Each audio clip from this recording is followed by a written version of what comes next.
Hello everyone, this is Amit Kumar Mishra.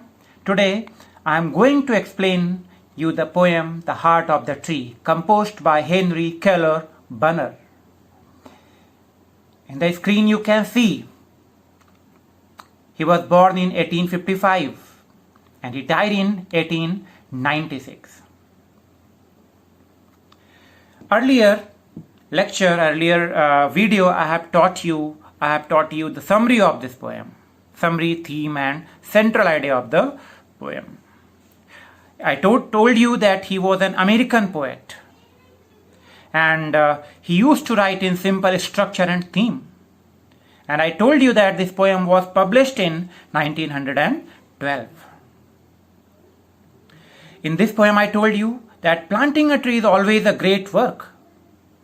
He has emphasized on this. I have left one thing in our previous video, that rhyming scheme. You can see at the end of each and every line, you can see tree, sky, free. You can see tree and free. They are having the same rhyming. High, anigh, bird, herd. So, through this, what we can say, which rhyming scheme is there? In first tree, then sky. These are two different things. There is no rhyming in tree and sky. So, to first we will give name A. Tree. Tree वाली जो line है हमने उसको बोला A. Sky वाली जो line है हमने बोला उसको B. लेकिन ट्री राइम कर रहा है फ्री से, तो उसको फिर से हम A नेम दे सकते हैं. इस तरीके से इसकी जो राइमिंग स्कीम आएगी, लाइक स्काई, हाई, अनाय, ये सब एक जैसे राइमिंग दे रहे हैं, तो इसकी राइमिंग स्कीम जो आएगी that is A B A, B B, C C, A A. Note it down. A B A, B B, C C, A A. That is rhyming scheme of this. Normally it is not asked in board examination, but still I am telling you. Now I am going to explain you this poem line wise, with figure of speech, with the keywords. First line says, what does he plant? Who plant a tree? He plants a friend of sun and sky. First two lines are there. What does he plant? Who plants a tree? He plants a friend of sun and sky. I told you that first line, what does he plant? Who plant a tree? That is, there is the refrain. In all three stanza, you will see that this question is being asked. You will see that poem opens with the refrain. Refrain is a figure of speech. Refrain एक figure of speech होती है. Poem refrain के साथ ही open हो रही है. Poet is asking, what does he plant? Who plants a tree? और यहीं से the poet, what poet did? He set the tone for the entire poem. मैंने बोला था इंस्पिरेशनल टोन है इसकी, तो एक टोन पूरी पोएम के लिए उसने यहां पर टोन सेट कर दिया है. पहले ही क्वेश्चन से, पहली लाइन से उसने एक टोन सेट कर दिया.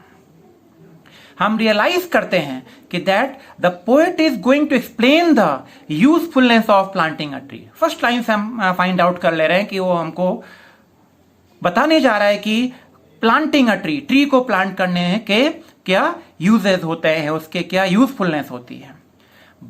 उसने क्वेश्चन तो रेज किया है. Poet has raise the question, but what has he done? He himself answered.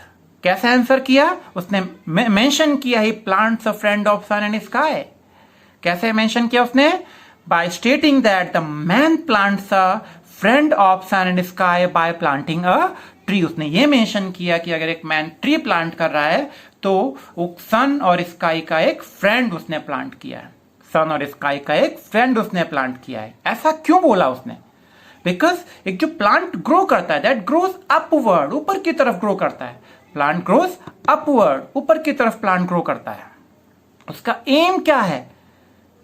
That is going anti gravitational ना, एंटी ग्रेविटेशनल फोर्स होता है उसका, ऊपर की तरफ जाने की कोशिश करता है.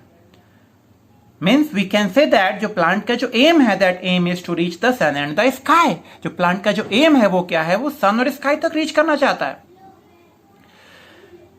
क्यों? हम किसके पास जाना चाहते हैं? हम हमेशा अपने किसी एनिमी के पास जाना नहीं चाहेंगे. We will try to avoid enemy. हम कभी अपने एनिमी के पास जाना नहीं चाहेंगे। हम किसके पास जाना चाहेंगे? हम हमेशा जो हमारा हितैषी होगा, जो हमारा फ्रेंड होगा, उसी के पास जाना चाहेंगे। तो इसने जो मेंशन किया plant a friend of sun and sky, इसका मीन्स ये है because plants are going upward and their aim is to reach the sun and the sky. तो ऐसा प्रिटेंड किया जा रहा है कि सन और स्काई ही ट्रीज के न्यू प्लांट्स हैं, न्यू फ्रेंड्स हैं। एक तो एक कॉन्सेप्ट हो गया इसका। दूसरा कॉन्सेप्ट भी है। दूसरा कॉन्सेप्ट क्या है? We know that tree need sunlight. Tree को सनलाइट चाहिए होती है, एयर चाहिए होती है सर्वाइव के लिए। सर्वाइवल के लिए एयर चाहिए, सनलाइट चाहिए। हमको सबको पता है फोटोसिंथेसिस की प्रोसेस होती है जो कि सन के बिना कंप्लीट नहीं हो सकती है।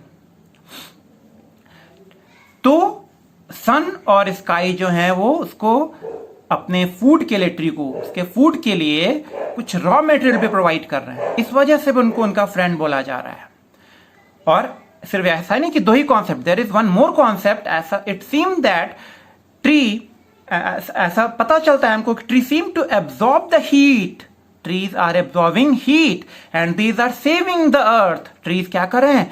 दे are saving the earth from the scorching, जो स्कॉर्चिंग हीट होती है सन की, जो गर्मी होती है सन को, उसको एब्जॉर्ब कर लेते हैं ट्रीज। तभी जब बहुत ज्यादा गर्मी होती है हम लोग ट्रीज के पास, ट्रीज के शेडो में जाके बैठते हैं। क्यों? क्योंकि स्कॉर्चिंग हीट को, सन की स्कॉर्चिंग हीट को एब्जॉर्ब करते हैं प्लांट्स। ये क्या इंप्लीकेशन देता है कि sun is becoming friendly in the presence of tree. अगर सन जो है वो ट्री की प्रेजेंस में बहुत ज्यादा फ्रेंडली हो जाता है। बिकॉज ऑफ द ट्रीज सन अपनी स्कॉर्चिंग हीट को कम कर लेता है। एक्चुअल में कम नहीं करता वो, लेकिन प्लांट्स की वजह से क्या होता है, वो हीट हमको कम फील होती है, हम स्कॉर्चिंग हीट से बच जाते हैं। He plants a friend of sun and sky. That's why. What is the meaning of this line? There are three concepts. First concept is that because plants are going upward, anti-gravitational, plants are going anti-gravitationally, so that's why these are called friends of sun and sky. Secondly, trees need sunlight and air to survive, and that is going to get by sun and sky only. Second thing, and thirdly, that trees absorb heat and save the earth from the scorching sun. इस तरीके से, क्योंकि सन के effect को कम कर देते हैं trees, इस वजह से उनका फ्रेंड बोला जा रहा है। ट्रीज को सन और स्काई का फ्रेंड बोला जा रहा है। नेक्स्ट टू लाइंस देखते हैं। He plants the flag of breezes free. He plants the flag of breezes free, the shaft of beauty towering high. He plants the flag of breezes free, the shaft of beauty towering high. Now we will see that speaker adds that man plants a flag. What a man is doing? Man is planting a flag that flies freely in the mild breeze.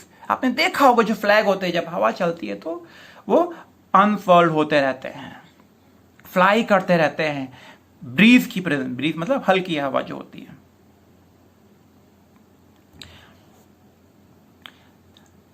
यहां पर हम देखेंगे compare करता है, जो leafy branches हैं trees को, उसको फ्लैग से कंपेयर किया है। He plants the flag of breezes free. Figure of speech यहां पर मेटाफर होगा। आप देखोगे फ्लैग्स ऑफ ब्रीजेस फ्री की उसने जो बात की है, यहां पर फ्लैग ऑफ ब्रीजेस फ्री की जो बात की है, यहां पर हम देखेंगे there will be the figure of speech that is metaphor. Flag of breezes free, क्योंकि यहां पर उसकी जो लीव्स होती हैं, ब्रांचेस हैं ट्रीज की, जो लीव्स हैं ट्रीज की, उसको फ्लैग से कंपेयर किया जा रहा है। और एज का यूज नहीं किया, लाइक का यूज उसने नहीं किया। और उसने क्या बोला? The shaft of beauty towering high. shaft of beauty towering high. shaft यहां पर उसको पोल को रेफर करता है, उसके स्टेम को रेफर कर रहा है, प्लांट्स के स्टेम को रेफर कर रहा है। shaft of beauty, shaft of beauty जो यहां पर मेंशन किया जा रहा है, जो स्टेम है ब्यूटीफुल, जो shaft, जो ब्यूटीफुल पोल है, पोल। अब देखो, अगर ब्रांचेस और लीव्स जो हैं ट्रीज की वो फ्लैग से कंपेयर किया जा रहा है, तो स्टेम ऑटोमेटिकली क्या हो जाएगा? वो तो उसका पोल हो जाएगा ना, उसको पोल की तरह कंपेयर किया गया, that is compare to a pole. यहां पर पहली बार उसने, पहली 2 लाइंस में उसने बोला था कि एक पर्सन जो ट्रीज प्लांट कर रहा है वो सन और स्काई का फ्रेंड उसने प्लांट किया है। दूसरा उसने बोला अगर जिसने ट्रीज जो प्लांट कर रहा है, that is planting flags of breezes free. यहाँ पर जो फ्लैग्स को कंपेयर किया जा रहा है, जो लीव्स की जो ट्रीज की जो लीव्स हैं, जो उसके ब्रांचेस हैं, उसको यहाँ पर रेफर किया जा रहा है। और जो शैफ्ट बोला है, shaft is the stem of the tree. Shaft of beauty, shaft beautiful poles, beautiful stems that are towering. Towering means going upward in a up to a high. In anti-gravitational force, these are going. Next की 2 lines देखते हैं. He plants a home. He plants a home to heaven and I, and for song and mother croon of bird. Next उसने mention किया है कि by planting a tree, the man plants a home for the sweet singing bird. क्या plant किया? Song, and he plants a home to heaven and I for song and mother croon of bird. उसने sweet singing birds की बात की है कि अगर किसी पर्सन ने एक ट्री को प्लांट किया, that person is going to plant home for the sweet singing bird. Mother croon of bird, ये स्वीट सॉन्ग को, मदर के जो बर्ड होती है उसकी स्वीट सॉन्ग को रेफर करते हैं। वो उसने प्लांट किया है, वो अपने एक हेवन के पास में। हेवन क्योंकि वो अपना जो नेस्ट बनाती हैं हमेशा बहुत ऊंचाई पे बनाते हैं, हाइट पे बनाते हैं, तो हाइट को उसने हेवन से मेंशन किया, हेवन के near by, and I means near by the haven. उसने बोला है कि bye planting a tree, a man plants a home for sweet singing birds high in the sky, क्योंकि ऊपर बना रही है नेस्ट को, तो high in the sky near the haven, because वो ऊपर की तरफ बना है तो near the haven. And I means near होता है, and I means near. Mother croon means mother croon of bird, that sweet song of the bird. इन मीनिंग्स को आप नोट करते रहेंगे, and these are keywords also. That's why it is mentioned near the heaven. So he keeps the earth habitable for earth. वो उसने mention किया है कि उसकी वजह से जो जिस पर्सन ने एक ट्री प्लांट किया है वो क्या कर रहा है, that person is making this earth habitable for birds. Birds के लिए प्लेस हैबिटेबल बना रहा है, बर्ड्स के लिए प्लेस रहने के लिए सुटेबल बना रहा है, और इकोसिस्टम को मेंटेन करने में वो हेल्प कर रहा है। That person is helping in maintaining the ecosystem. Next की लाइन हम देखते हैं कुछ। In hushed and happy twilight heard, in hushed, these are the lines, in hushed and happy twilight heard, and treble of heaven harmony, these things he plants who plants a tree. Twilight, early in evening का time जो होता है। In hushed means silence. In hushed and happy twilight heard, he sing that in a quiet and happy twilight. I told you early evening time जो होता है, quiet and happy twilight, we can hear those birds, Jin birds के लिए उसने plant किया है, जिन birds के लिए उसने वो ट्रीज प्लांट किए हैं, वो बर्ड्स आके जब बैठेंगे उस ट्री पे, we and when they started singing, we can hear those birds chirping, उनकी chirping, जो उनकी बर्ड्स की जो साउंड होती है वो हम सुन सकते हैं, जो कि कैसी होती है, treble of heaven's harmony, the song of heaven. The song of bird is being referred at the song or the music of heaven. Harmony means peace होता है। These things he plants who plants a tree. जो person जो plant किया, एक tree को plant कर रहा है, वो सारी चीजें प्लांट कर रहा है। क्या क्या प्लांट किया उसने? First the friend of sun and sky, then flags, then place for mother bird who is singing happily. और मदर बर्ड कब सिंग करते हैं? Hushed and happy twilight heard the treble, the sound of heaven. वो एक उसने अर्थ की sound को, जब बर्ड सिंग कर रही हैं उसी को उसने साउंड ऑफ हेवन मेंशन किया, हेवंस के हार्मोनी से मेंशन किया, द म्यूजिक हेवन उसको मेंशन किया गया है। ये सब कौन कर रहा है? The person who is planting a tree. So we saw that entire stanza, पूरे स्टैंजा में क्या हुआ है, जो फर्स्ट स्टैंजा भी हमने जो ओवर किया है उसमें क्या बोला है, पोएट क्या कर रहा है, he is just telling, he is just counting the importance of trees where in maintaining the holistic beauty of nature. जो ब्यूटी है नेचर की उसको मेंटेन करने में ट्रीज की क्या इंपॉर्टेंस होती है उसको उसने मेंशन किया है। नॉट ओनली दिस, उसने वर्ड्स यूज किए, हेवेंस एंड आई, मैंने बोला है सारे कीवर्ड्स भी हैं, heavens and I, heavens harmony, towering high, ये क्या एम कर रहे हैं? These are giving an impression, ये एक ऐसा इंप्रेशन दे रहे हैं कि जो वर्क है प्लांटिंग अ ट्रीज का जो वर्क है, that work is very glorious, that work is heavenly work, that work is a very divine work. जो planting of trees है वो एक बहुत divine work है. जब उसने फिनिश किया है स्टैंजा को, एक लॉजिकल थिंग उसने मेंशन की है, क्या कि उसने जो क्वेश्चन रेज किया उसका आंसर उसने पूरे स्टैंजास में मेंशन किया है, और जो लास्ट की लाइंस हैं एक लॉजिकल पूरी ओपनिंग जो है पोएम की उसको मेंशन करते हैं. This is the first stanza of the poem the heart of the tree. इसका जो सेकेंड स्टैंजा है, in second stanza we will do in our next lecture. Till that time have a nice day.